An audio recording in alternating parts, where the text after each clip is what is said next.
जवाब देने के लिए मैं इंडिपेंडेंट हूँ। आप सवाल करने के इंडिपेंडेंट है, मैंने सवाल आपसे एक आपका होगा, सवाल जवाब पूछा, मेरा होगा। कांग्रेस मुझे बेईमान है बोलने या देंगे नहीं? तो जवाब आप इस दूँगा पर आपको। जवाब ही नहीं दे पाए सर। आप मुझे बोलने देंगे तब तो कोई मैं अच्छा, सवाल कांग्रेस जवाब होगा बेईमान नहीं होगा। है बेईमान?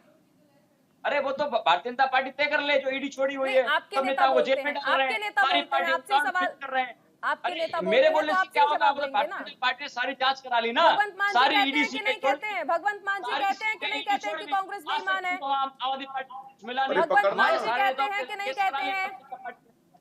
चारुल जी, भारतीय जनता पार्टी ने हमारे सारे नेताओं पे केस करा वही लिए। बात है, पूरी सरकार आपसे सवाल करते हैं, आप कहते हैं क्या भारतीय मिला जनता आपसे? पार्टी ये कह रही है। अरे आप बताओ अपनी चारुल पार्टी जी, का क्या स्टैंड मिला? नहीं बता पा रहे हैं, आप चारुल अपनी जी, आप पार्टी का बताइए, स्टैंड नहीं हमारे बता पा ऊपर रहे आज हैं। तक क्या सिर्फ क्या आरोप सबूत मिला? लगाने के लिए डिबेट में आप नहीं बता आया दीजिए। जाता सर, जवाब भी अरे होना भारतीय जनता चाहिए। पार्टी नहीं बता पाई, आप बता दीजिए चारुल जी। और आप ही बताओ चारुल जी, भारतीय जनता पार्टी आज तक कोई एक सबूत नहीं बता पाई कि हमारे ऊपर क्या सबूत मिला आज तक। आपका सुंगलू सवाल कमेटी क्या, बना के आपसे पूरी सवाल सरकार क्या बदल किया ली। जाता है, आप जवाब क्या आप देते बता हैं? फिर दीजिए आप फिर। कहते हैं कि बोलने का वक्त नहीं दिया चारुल जी, जाता आप है। बता दीजिए फिर आप। चारुल जी, आप जो आप ही के बोलेंगे नेता कह रहे हैं वो सर, तो बोलूंगा मैं। आप ही के नेता कह रहे हैं, आपके आप पास जो उसका बोलेंगे जवाब नहीं है। मैं बोलूंगा। देखिए वक्त बहुत कम है, मैं आदेश जी का एक रिएक्शन ले लेती हूँ, सबका एक छोटा सा रिएक्शन ले लें। आदेश जी, क्या कहेंगे आज की दो बड़ी रैलियां जो आज देखी गई? मैं सिर्फ ये कहना चाहता हूं कि जब आप खेमचंद जी से पूछती थे कांग्रेस भ्रष्ट है, तो आपको ये बता देना चाहिए कि कांग्रेस के जितने मुकदमे थे, जितने केस थे भ्रष्टाचार के, वो मोदी जी के समय में ट्रायल हो और हर आदमी निर्दोष निकला है। वहीं कोई भ्रष्टाचार नहीं है। ये आपको साफ ढंग से बताना चाहिए। आप देश को गुमराह कर रही हैं। मेरा बड़ा सीधा सा आरोप है आपके ऊपर। दूसरा, मैं बड़े अदब के साथ आपको कहना चाहता हूं कि भारतीय जनता पार्टी की इलेक्शन कमीशन को दी हुई बैलेंस शीट, उसको बाहर निकाल लें। 1297 लोग ऐसे हैं जिनके सिर्फ नाम लिखे हुए चंदे में, कोई पता उनका नहीं दिया गया, कोई पैन नंबर नहीं दिया गया।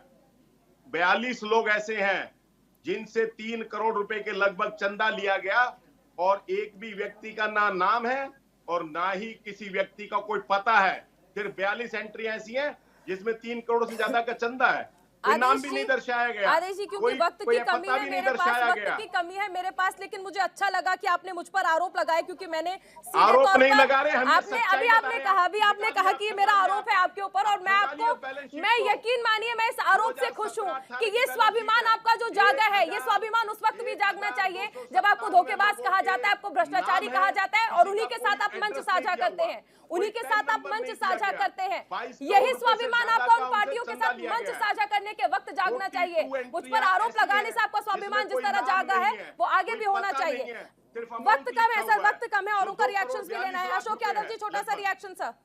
ये जो भ्रष्टाचारी लोग, बार बार भारतीय जनता पार्टी के लोग कहते हैं कि न्यायालय है, लेकिन देखिए यही खूबसूरती इनकी है, ये हर जगह धोखा करने काम करते हैं। न्यायालय ने कई बार माननीय सुप्रीम कोर्ट ने फटकार लगाई है कि जिसके खिलाफ कोई देश के लोगों को बचाना चाहते हैं, उनके आदेश जी आपका वक्त पूरा हो गया सर, अशोक जी से जवाब लिया जा रहा है, वक्त कम है सर, वक्त कम है जी।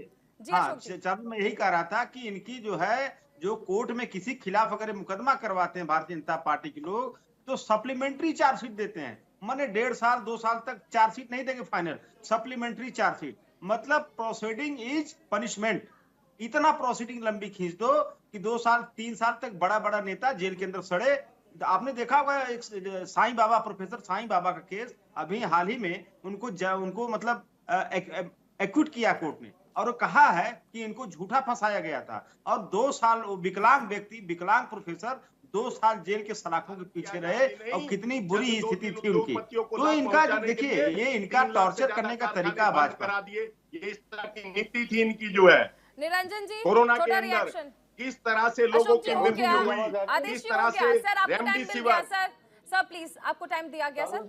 निरंजन जी, आपका रिएक्शन। चारुल जी, मेरी आवाज आ रही है? जी बिल्कुल आ रही है सर, छोटे कम शब्दों में प्लीज। हाँ, देखिए चारुल जी, निश्चित रूप से आप इस चीज को मान के चलिए, जिस तरीके से दोहरे मापदंड से ये देश देखता है, इन चीजों को बिल्कुल भी मेरे हिसाब से इसीलिए जनता से कनेक्ट कर पा रहे। और अगर कोई कुछ बोलता है तो इनको बड़े पेट में दर्द होता है, लेकिन वास्तविकता जानते हैं। वास्तविकता ये है कि आज जिस तरीके से इंडिया गठबंधन की अगर हम बात करें, तो आप ये समझ लीजिए ममता बनर्जी बंगाल में क्या कह रही है, उत्तर प्रदेश के अंदर अखिलेश जी क्या कह रहे हैं, इनको इस चीज से तकलीफ नहीं होती। इनको तकलीफ चारुल शर्मा से होती है, इनको तकलीफ निरंजन पोद्दार से होती है। पहले आप अपनी 5 में से 1 उंगली अपनी तरफ भी तो देखिए। जब आप एक उंगली दूसरे की तरफ करते हैं तो चार आपकी तरफ भी तो होती है, लेकिन आज ये स्थिति नहीं है। और आपको मैं बड़े दावे के साथ कह रहा हूँ, ये जो बड़े कूद करके कह रहे हैं 4 जून के बाद में कांग्रेस की स्थिति ऐसी सर, होगी अगर मुझे कि तकलीफ होती अंदर भी है तो गए मुझे इस बात से भंडारा कोई खत्म, आपत्ति बाहर नहीं है, क्योंकि मैं पत्रकार हूं और मेरा काम है सवाल पूछना, और मैं सवाल जरूर पूछूंगी। इनकी तकलीफ अगर इन्हें है तो इन्हें जवाब तो देना पड़ेगा। बहुत छोटा सा रिएक्शन खेमचंद जी, वक्त बहुत कम है। देखिए, ना तो इनके पास नेता है, ना इनके पास नियत, और इनके पास नीति तो बिल्कुल नहीं है, इसीलिए इनका कुछ भला नहीं होने वाला। और अभी कांग्रेस के मित्र कह रहे थे, तो कांग्रेस के मित्र, उनके जो उच्च नेता हैं वो भी फाइनेंशियल फ्रॉड में इन्वॉल्व है, उनकी पार्टी भी फाइनेंशियल फ्रॉड में इन्वॉल्व है, वो भी इन्फॉर्मेशन शेयर नहीं करना चाहती, वो भी बताना नहीं चाहती, वो भी समय पे इनकम टैक्स की फाइल रिटर्न नहीं करना चाहती, और फिर कहती हैं देखिए कोर्ट ने राहत नहीं दी, कोर्ट हमें अलग तरीके से ट्रीट नहीं कर रहा है, हम तो स्पेशल पार्टी हैं, हम तो वो पार्टी है जिसने प्रधानमंत्री दिया। अरे प्रधानमंत्री दिए तो क्या आपको स्पेशल राइट मिल गए? आम आदमी के लिए भी वही रूल है इनकम टैक्स का, आपके लिए वही रूल है। तो आपसे भी अगर आप टाइम पे इंफॉर्मेशन नहीं देंगे, इनकम टैक्स फाइल रिटर्न नहीं करेंगे, तो आप पे भी पेनल्टी लगेगी, और वो बिल्कुल सही है, कोर्ट ने भी माना है। वैसे ही आम आदमी बिल्कुल, पार्टी लेकिन जो निष्पक्ष सबको जांच कर रही हैं एजेंसियां, ऐसा बीजेपी का कहना है, लेकिन विपक्ष लगातार इन एजेंसियों को सवालों के घेरे में खड़ा कर रहा है। माफ कीजिएगा, वक्त बहुत कम है, लेकिन आप सभी का बहुत शुक्रिया हमारे साथ चर्चा में जुड़ने के लिए। अभी रुकेंगे एक छोटे से ब्रेक के लिए, आप बने रहिए न्यूज़ इंडिया के साथ।